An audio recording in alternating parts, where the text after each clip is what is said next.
I don't really consider myself that well informed because I've never been able to vote in an election. I've never been old enough. So I haven't really researched the issues as well as I could have.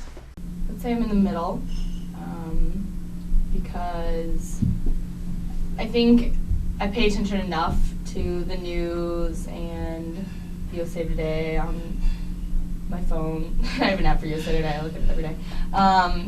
And just like what people talk about and things, I feel like I have some sense of what's going on, but I wouldn't say that I do enough like outside research and stuff to really consider myself a fully informed voter.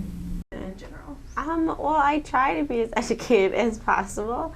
I think it's kind of hard sometimes, especially to just kind of, I'm from Illinois, so just kind of knowing all of the races in Illinois, where my ballot's from. But I think for the presidential elections, I think the media, and kind of doing some self-research, I try to stay as informed as possible. Absolutely. I am really interested in politics and consider myself to be aware of the issues before I vote. It's something that I take very seriously and that I take the time to understand before I go to the voting booth.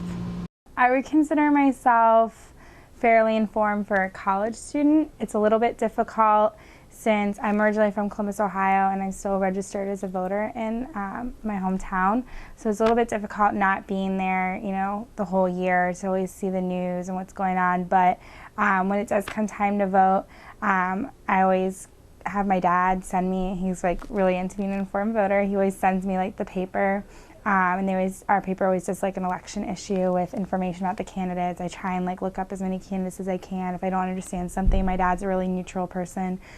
So I always call him and say, hey, like explain, what this law is, what this bill is, what are the impacts, what have you been reading about? So I'm as informed as I can be for not living in my community.